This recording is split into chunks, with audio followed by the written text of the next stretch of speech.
Welcome, everyone. Thank you for joining our webinar on the Blue Shield of California Foundation's Senior Fellowship Program 2018. The purpose of today's webinar is to share additional details about our request for application for our very first Senior Fellowship Program and to take your questions. So before we get started, a few instructions for the webinar. Please don't share your screen. We're all placed on mute, so you won't be able to speak into the line. If you have questions at any point, please enter them into the chat box. You can also chat us if you're having technical difficulties. Take your questions and either answer them today if we can, or in a revised FAQ that we will post next week. I'm Thomason, Policy Director at Blue Shield of California Foundation. I'm in the development and implementation of the Senior Fellowship Program. So I'll start the webinar this morning by providing some background on our foundation's strategy and on this fellowship opportunity. Again, we encourage you to submit your questions in the chat box at any time, and we'll answer as many as we can at the end of the webinar. So I assume that many of you on the line are familiar with Blue Shield of California Foundation. For nearly 2 decades, the Foundation has been working to improve the lives of all Californians. Our goal is to build lasting and equitable solutions to make California the healthiest state to end domestic violence. In particular, in recent years, we've made great strides in strengthening California's healthcare safety net and dramatically increasing access to domestic violence services, primary health care, and behavioral health and substance use services. As we look at the increasingly complex challenges we face as a foundation, as a state, as a nation, it's clear that in addition to meeting the most immediate and pressing needs of vulnerable Californians, we also need to create new kinds of solutions and approaches. So our nation has officially adopted a new strategic plan earlier this year. As you may have heard if you follow our work, I urge everyone on this webinar to read up on our new plan on our website. Listen to the strategic plan webinar from a month or 2 ago that you can find there. We've shifted our strategic direction to ensure that our work transforms the health and well-being of all Californians. We set a bold goal of being the healthiest state in the nation with low rates of domestic violence. And I'll highlight here how important we think it will be to leverage the power of community and collaboration to achieve the types of changes we are after. We set on this new direction because we concluded that we can be more impactful. We seek to address the root causes of poor health and violence through upstream investments that can influence outcomes for health and DV and be sustainable in the long term. We know that 80% of what influences a person's health and well-being happens outside of the healthcare system through things like access to affordable housing, going to good schools, being exposed to violence, individual health behaviors, and personal and community support networks. We also know that domestic violence has its own determinants as well. Things like harmful norms and culture, weak social networks and trust, community sanctions against domestic violence, harmful media and marketing practices, and housing and economic insecurity. So the new strategy expands our focus to look at these many factors that influence health and well-being so that we can develop new approaches, collaborations, and solutions to achieve our goals. Part of our new strategic plan, we've identified our first 3 initiatives that will help us get at these root causes, as well as the interactions among people, families, and systems that serve them. The first initiative is breaking the cycle of domestic violence. Second is inspiring and enabling collaborations to bring together various sectors, systems, and people to build healthy communities. And the third is designing breakthrough models to build health and well-being. For more information about these initiatives, please check out the strategic plan information webinar on our website. So the opportunity that I'm talking about today falls under our Enabling Investment Initiative. This is our work that serves to support and amplify the 3 initiatives by using cross-cutting strategies to achieve our goals. The enabling investments include such things as public policy, Security Communications, and our Senior Fellows program. We're seeking 2 senior fellows who can work across our 3 initiatives, bring fresh perspectives and expertise to the Foundation, and help generate new solutions to complex problems facing California. The fellows will help us explore and scope different approaches, find links across our initiatives, connect us with innovators, creative thinkers, leaders to gain new insights in our work.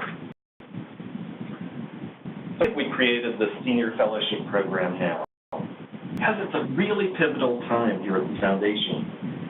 We're asking new questions of ourselves, our grantees, and the fields in which we work, looking much more deeply into issues related to the prevention of poor health and prevention of domestic violence, where we need better evidence, better ideas, and new thinking. You know, a space where we have a lot to learn, and we realize we don't have all the answers. And through this Senior Fellows program, we want to find smart people who can join us in exploring some key questions we're facing across our work. Specifically, we're seeking senior fellows who can help us answer 1 or 2 key questions that we're facing. One question relates to movement building. What's unique or different about movement building strategies from other policy systems and social change approaches that foundations may already be undertaking? We want to understand better how movement building frameworks and approaches can help us achieve our goals to end domestic violence and create community well-being. What can we learn from other successful social movements to inform our strategy? What are the factors that facilitate and amplify successful social movements? Particularly on our mind as we think about new strategies to prevent domestic violence. I wonder how we as a funder can best connect and leverage the Women's Rights Movement, the Me Too movement, and other movements to enable DV prevention. So I'd love to find a fellow who's experienced in developing, analyzing, or executing strategies to build movements for social change. The second key question for us relates to data. What's the potential for defining, identifying, and using measures that are more reflective of community aspiration? We know ending domestic violence and promoting healthy communities will require new strategies around collecting, using, and sharing data to broaden and deepen the impact of strategies for change. Health and social services organizations create lots and lots of data. It's often impossible to share and act on the data in concert with other community leaders and stakeholders.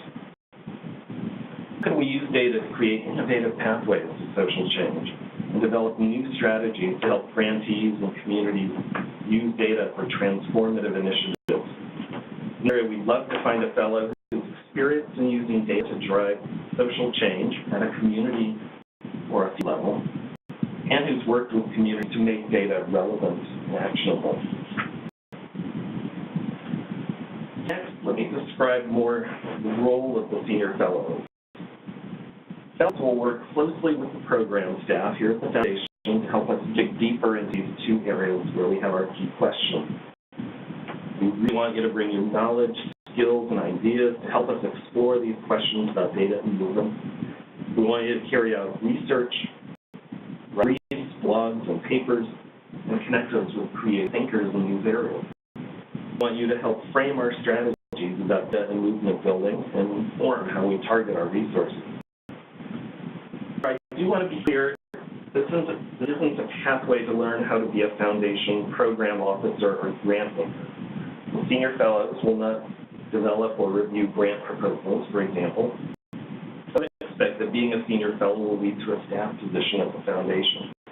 But it is a great opportunity to be an influential, savvy thought partner who can research, think, and write for us, with us, and who can help us better understand the opportunities and pitfalls in the 2 areas of work that we've outlined. So, what's our vision for an ideal fellow? Again, someone with deep experience in either social movements or understanding how to use data to advance community health and well-being. Fellows should also have the following qualities: deep curiosity and an ability to think beyond what we know now, to imagine pathways to what can be, a collaborative and collegial approach to problem solving, a passion for improving the health of California communities, desire to learn and to teach others, and an ability to operate in areas of ambiguity and uncertainty. So there's not a specific education requirement for our senior fellowship. Primarily, we will be looking for senior fellows with real experience in addressing the two areas where we have key questions. Evaluate your application by looking at your experience and your accomplishments in the areas, track record of innovation and creation, interest in bringing new thinking to our foundation and to the field. We encourage you to refer to the specific issues and questions outlined in the RFA in this webinar presentation, deciding whether to apply. So we do encourage you to submit an application. The detailed application instructions are in the RFA. Make sure to answer the questions in the online application. Upload a resume to the online portal, and references mailed 2 letters of recommendation by the deadline in the application. Follow up to make sure the letters of recommendation get sent in time. Also, in your application, be sure to indicate whether you're interested in a 6-month or 12-month fellowship, and you would work with us part-time or full-time. Some flexibility in the engagement. Applications are due by Friday, July 27th. We expect to interview finalists starting in late August. Please note the interview window from August 24th to September 6th, during which there may be as many as 2 rounds of interviews. Applicants need to be available for 1-hour video interviews in both the early and late part of the window. Those selected as senior fellows will be notified in September. I'd like you to start your fellowship in October. So we hope that many of you are participating in the webinar today because you're interested in the fellowship opportunity and to apply. We also know that many of you are also invested in the foundation and in our goal to make California the healthiest state. And please spread word about this fellowship opportunity.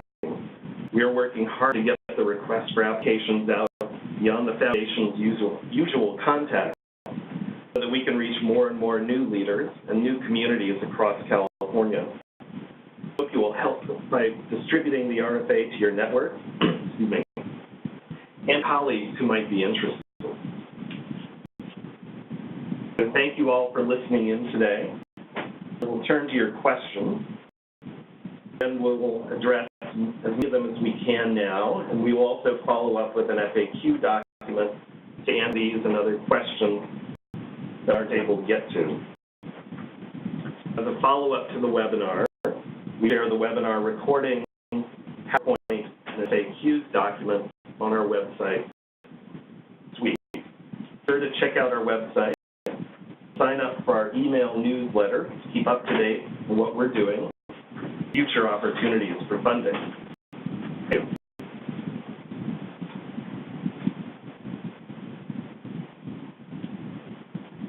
Let me turn to some questions now that we've gotten already. First question is the eligibility criteria. Say you're looking for applicants with deep experience in developing social movements or an understanding of data measurement analysis. Talk more about what level of experience you're looking for. Sure. So we're looking for senior fellows who can teach us what they know about using data, building movements, have networks of others working on these issues that they can draw on for insights and advice. Strong applicants will have a track record of accomplishments in one of these areas, and we'll evaluate them on a case-by-case basis.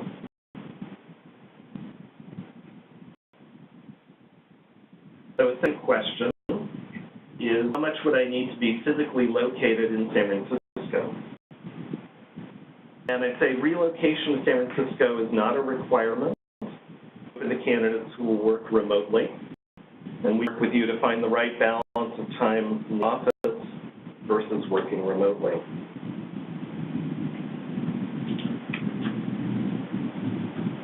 Third question, what if someone has movement building or data measurement experience in fields like education or immigration, but less knowledge of DV or health? I'd urge you to apply. We'd love to hear why this fellowship interests you and how you bring your experience to bear on the fields of domestic violence or health. So we're really open to people with a wide range of experience in these particular areas, even if it's hasn't been focused on domestic violence or health.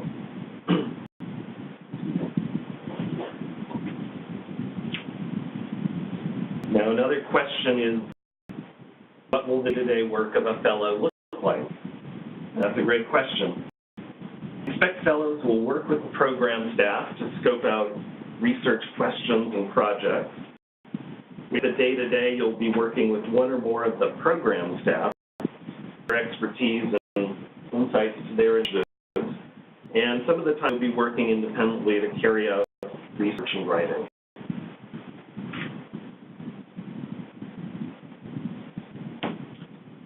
Another question we've gotten, has the Foundation had senior fellows in the past? And the answer is no. This is our inaugural group of senior fellows. It's a new program that we're really excited about because of the new questions in our new plan. So this will be the first time we've had fellows here at the Foundation.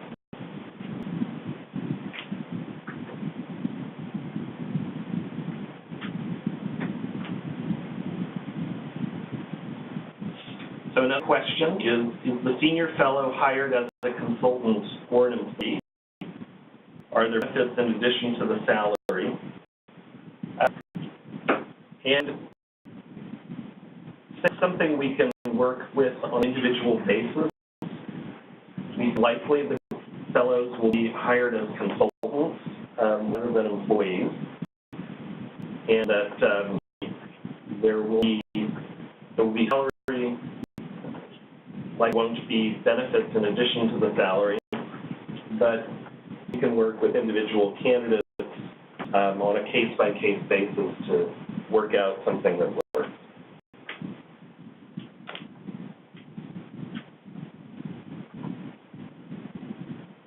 Another question. Research fellowship. Do you have any preference between qualitative versus quantitative skill sets?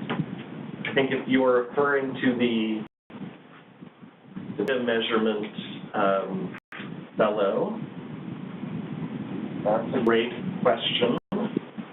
We would probably be looking for folks who worked more on the quantitative side in terms of data systems, data measurement in communities. But I think we'd be open to understanding your experience working on qualitative data and think through how that might connect with the different issues and needs that we have. So I'd say we're open on that question. Another question is, what constitutes part-time? How many hours? I'd say the answer there probably depends on how long a fellowship you're interested in. We would want someone at least half-time, I think, to really give the fellow and us time to carry out the work and do, get some great work accomplished over the course of the fellowship. I think flexible between half-time and full-time, but I think anything less than half-time might end up being unsatisfactory both for the fellow and for us.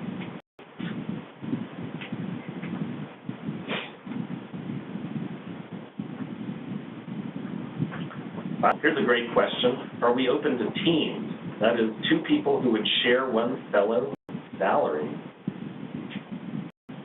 That's a great question. I'd say we'd be curious to take a look at that proposal and consider it. Not something we've thought through, but that's what you're interested in. I'd say submit your application and we can think about that. Right, perhaps, the right people, perhaps. How will the success of the senior fellow be measured? And that's a great question. I think it will be an ongoing conversation over time with the program staff and fellow as to for us and for the fellow, and to make sure that we're getting a lot of value out of the fellowship. I think success will be measured at the end of the fellowship by quality and quantity of great work and great thinking and new ideas. So we've gotten a foundation and their importance for our work going forward. And it would be measured by the fellow, by the excitement and fun that you've had in the work that you carried out over the next 6 to 12 months and what you've learned and what you've contributed to your own growth foundation into the field.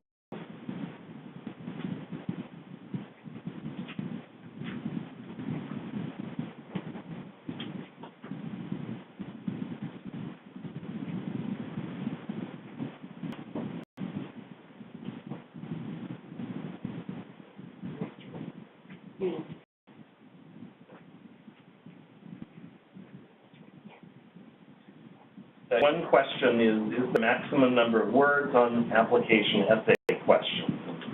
Yes, as you click through to the application portal, you'll see that there is a maximum word count for the application essay questions. So we encourage you to be thorough but concise.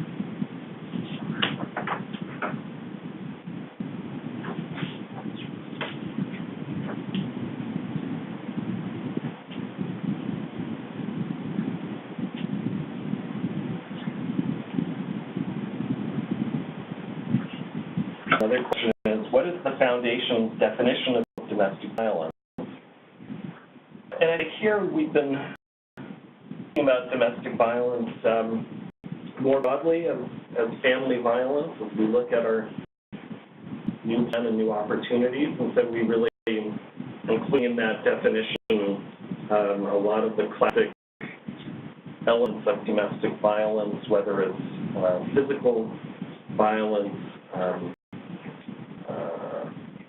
intimidation, family violence, yes.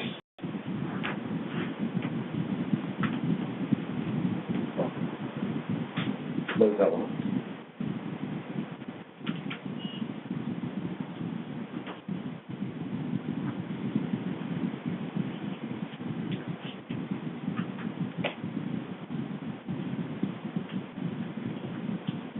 Question, do we choose part or full-time, or is it based on the strength of the application? So the applicants choose, you submit your application, let us know if you're interested in part or full-time fellowship.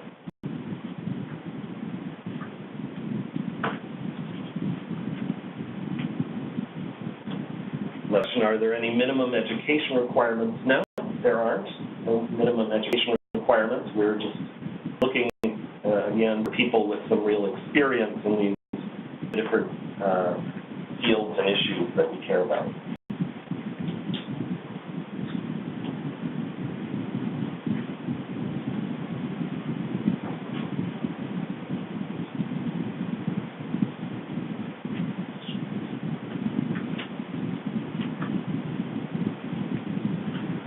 Do we have a preference for 6 versus 12 months for the fellowship? Answer is no. We don't have a preference. It really just depends on the strength of the individual applicant. Another question, do we anticipate anticipate repeating this program annually or extending the fellowship. And I'd say we intend to repeat the program annually, and we'll, when we open up another senior fellowship opportunity, kind of depend, I think, on the exact duration of the fellows in this first class.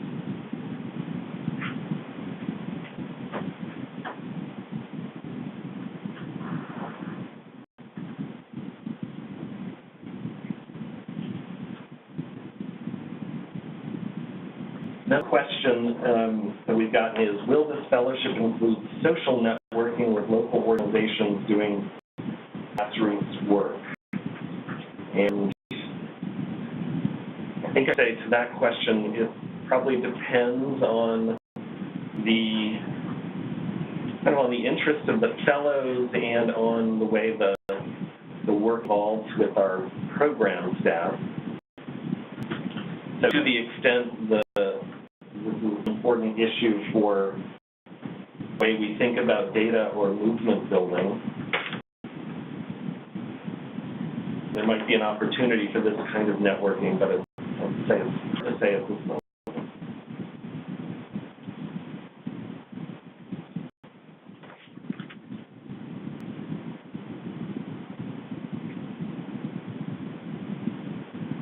The question is, for the data fellow, are we looking for more academic research-oriented letters of recommendation? I'd say not necessarily. I think we're really interested in people who've been practiced as well in communities working on data measurement and data strategies. So I'd say academic or research-oriented letters of recommendation can be one, but we would also welcome, be interested in letter of recommendation from your work, from or organizations that you've worked with in data.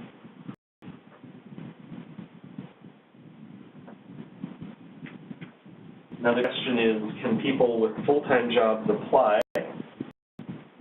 And say the answer is yes, but we would be looking for a significant commitment of your time to the fellowship as well. And your current organization would need to let you, I think, go to some kind of part-time work, just a way of balancing out your current job and the fellowship.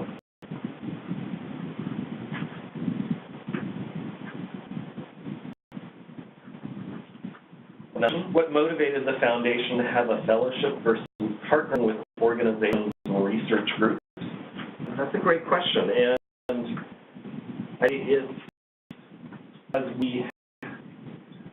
I'm interested in having fellows who can work with us more closely than grantee partners, for example. We partner with lots of organizations around the state to do research and to carry out different programs for the foundation. And the fellowship, we're looking at someone who will be more engaged with us in our work and in thinking through and in developing and executing on the work, and more interested in having someone who can be learning more from on a real-time basis and work more closely with us than a typical grantee organization or researcher.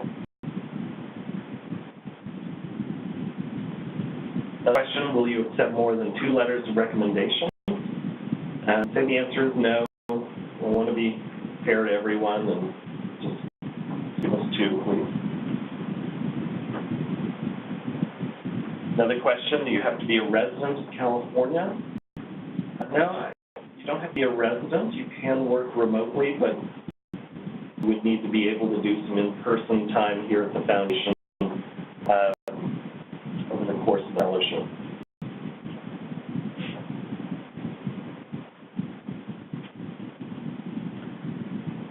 The question, what do you expect might emerge by the end of the fellowship in terms of accomplishments, collaborations, products, etc. I think what we really look forward to and really want is the fellow has given us new ideas that we've shaped some of our work going forward based on the contacts and ideas and insights coming from the fellows. So in these two areas of movement building and data measurement across our initiatives, we really want your new ideas, and we want new ideas that will result in new opportunities, new areas of focus for the foundation in our initiatives. We would also like to see some written products, so hope and expect the fellows will be writing with us, writing about our work, writing about your work, and a body of blogs and other kinds of written products to show for it at the end too.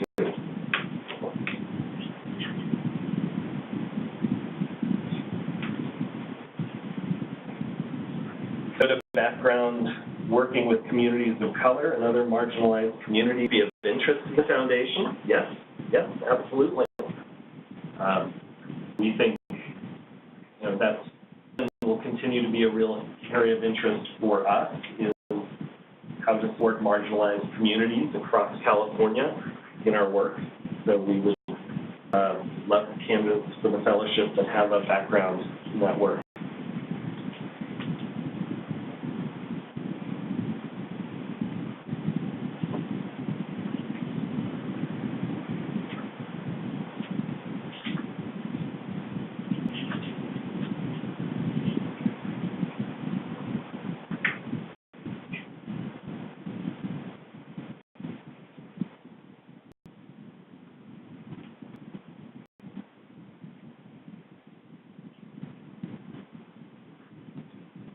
All right.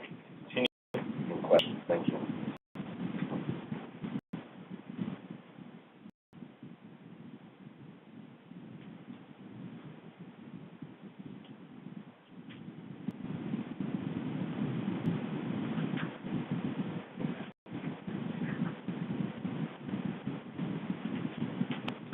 Would the fellow be helping implement programs, or are they interpreting the data the foundation is gathering on domestic violence? And here, those they may help with implementation, but I'd say really more the ideation and the research and the front-end work, I think, that we're looking for.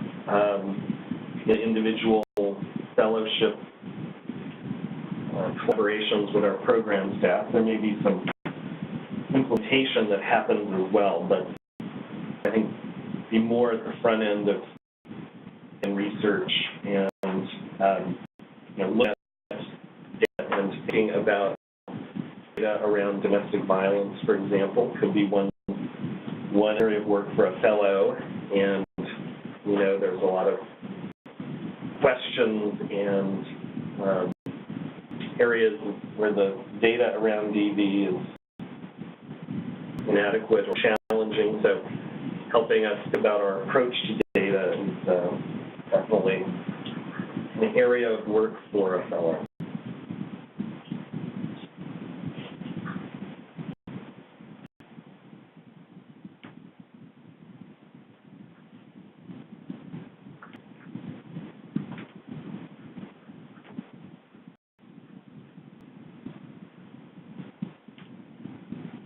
For the data fellow, do you prefer a background in community-based research methods or other participatory methods? I'd say going in, we don't have a particular preference, and we're curious to see the range of experience that different people have. I think we'll look at it, each candidate individually, and decisions there, so no particular preference.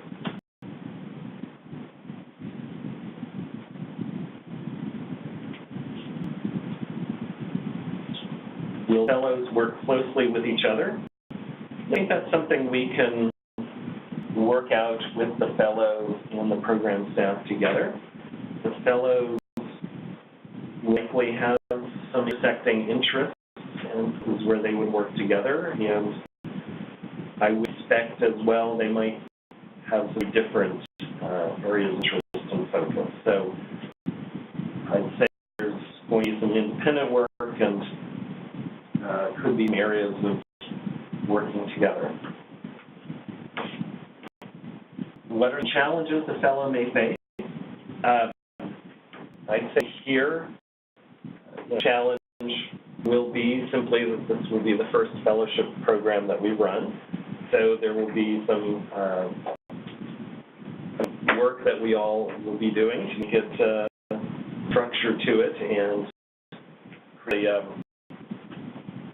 the right kind of strategies for the ways fellows and the program staff will work together. So one challenge for the incoming fellows will simply be that this will be the first time and we'll be working in real time with you to create the structure for it.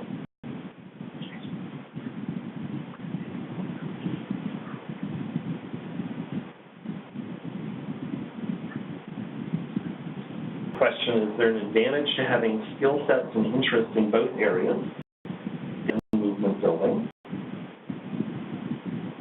And, well, I'd say we are certainly interested in both those areas, so if you're really strong in both, let us know if there's one you're more interested in working on. So I know that there would be an advantage necessarily, but I think we'd be about candidates that have skills in both areas.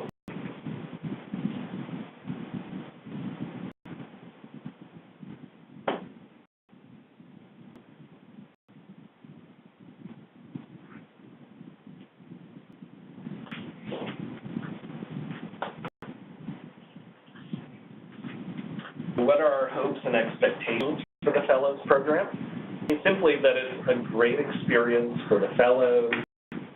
They find it very filling, a great learning opportunity, and a great way to make contribution to their own growth as a professional and to the foundation and to the field they're working in, and that you make a great contribution to the foundation.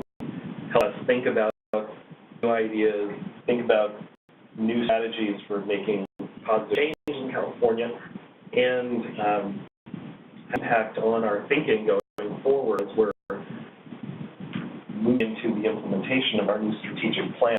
So those are our hopes and expectations.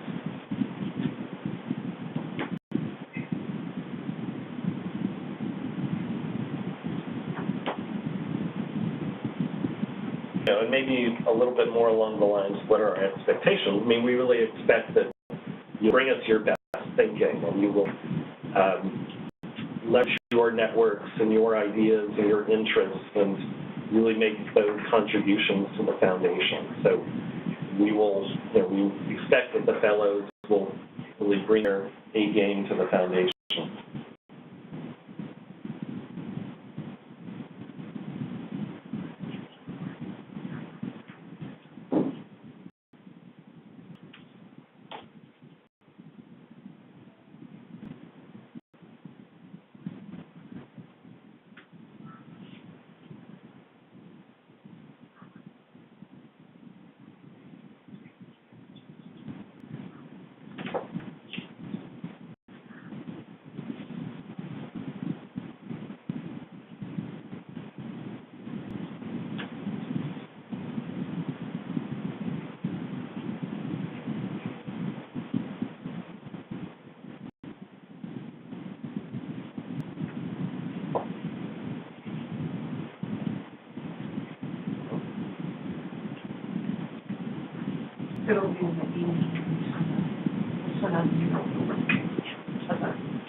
Another question, can you specify where to find the strategy webinar on the Foundation site?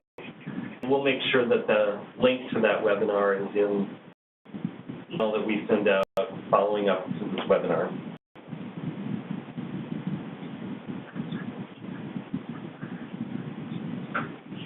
Do foundation grantees have an advantage or disadvantage in applying? No advantage. You know, we will simply be looking at each candidate's experience and evaluating them on that basis.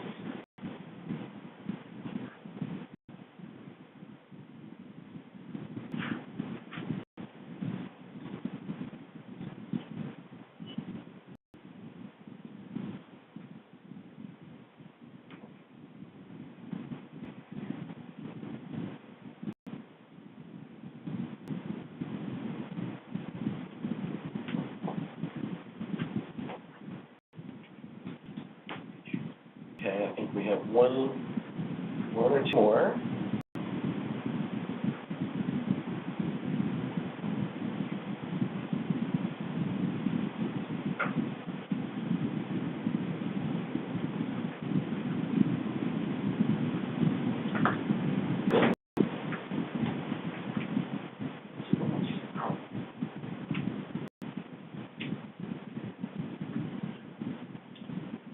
Would you prefer letters of recommendation come from supervisors or from colleagues?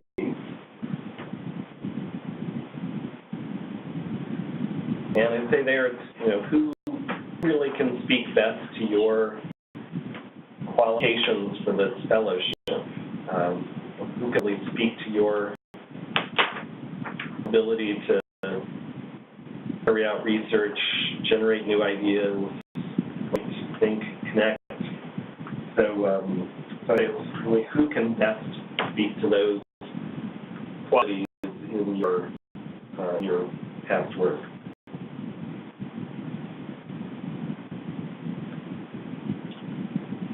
All right, I think that's all the questions that we have in the queue. Thank you very much for your attention to the webinar. Thank you for listening in. Thank you for all these great questions. We will working on the queue coming up, and we'll be sending a follow-up email with information, getting you back to the recording of the webinar and the other materials that we talked about. So thank you all for your time and attention today.